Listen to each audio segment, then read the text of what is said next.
Hello there, it's Mr. Evans here, just looking at public limited companies. So we've looked at sole traders, private limited companies. Here is a short video on public limited companies. A public limited company is an incorporated business, it means it's got a separate legal identity to its owners, that is able to sell shares on a stock exchange. Its owners benefit from limited liability.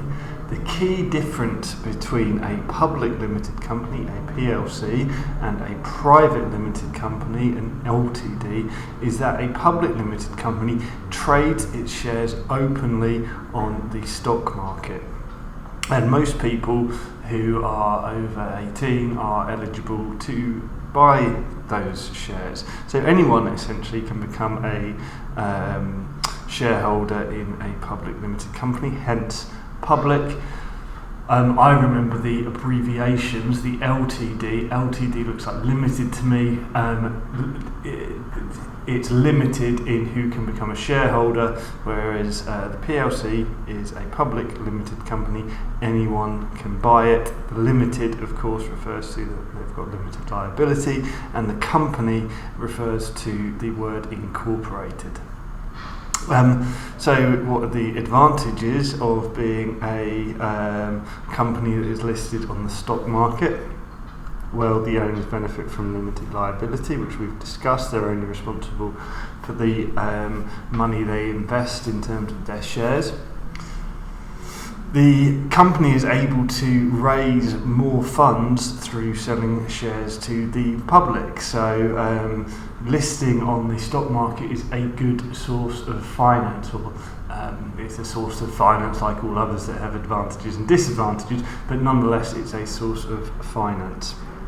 The business has a separate legal identity, so a couple of the examples at the bottom there. HSBC own assets, they employ people, they're separate to their owners, and indeed HSBC can be sued and the owners would not.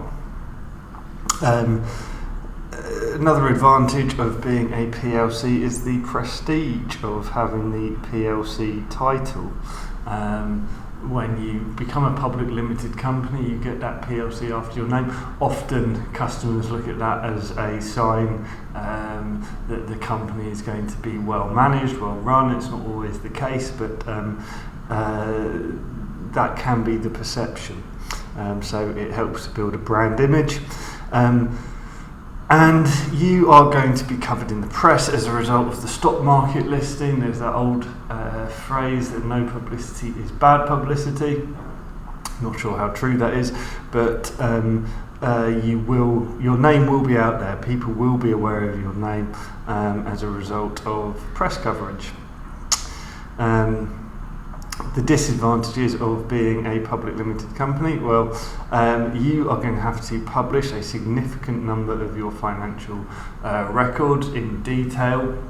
Not only financial, but people want to see evidence of CSR, corporate social responsibility, and often organisations will publish a report. It is a lot of administration that goes into being a publicly limited company, because the shareholders have a right to know the information, and potential shareholders will want to know information about a company before they invest. Okay. So they produce an annual report every year. They need to hold an AGM where all shareholders are invited to attend. So there's quite a lot of administration that is involved in being a public limited company. This concept of the divorce of ownership and control, could do a whole video on that, but essentially many of the shareholders who will buy shares in a public limited company will not be people who are involved in the day-to-day running of the business. The shareholders might be a big institutional fund like a pension or an insurance company. It might be individual investors. But most of the time they're not going to be involved in running the business. They will appoint managers to act on their behalf, and this can lead to a divergence of interests between managers and the shareholders who are running the business. Okay, the managers might not have the same objectives as the shareholders. Shareholders might want short-term profits. Managers may be interested in the long-term survival, brand building, etc. Okay, so it would lead to decisions, managers taking decisions that shareholders may not approve of. I've mentioned the regulatory requirements that are strict. There's the risk of a takeover. If you've got a publicly limited company, the original owners of the company, if they lose 51, if somebody takes over 51% of the shares, each share is worth a vote at the annual general meeting, and therefore if you have 51% of the shares in a public limited company, you effectively have control of that company. Nobody can outvote you.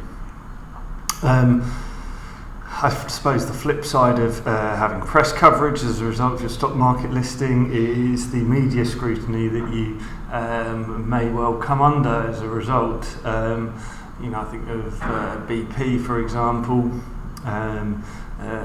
publicly listed company, who came under a lot of scrutiny. And I've kind of mentioned the pressure for short-term results from shareholders.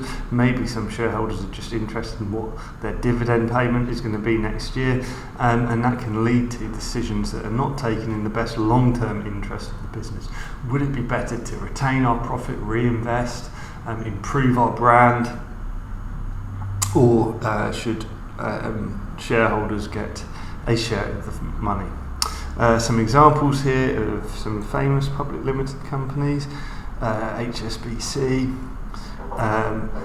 BT. You've probably heard of those companies. BT is an interesting one because it used to be in the public sector, used to be owned by the government. Now it's listed on the stock market. And BHP Billiton, absolutely huge company. Maybe not many of us have heard of it. They're a mining company. Nevertheless, these are all companies that are listed on the stock market. Okay, so that's public limited companies.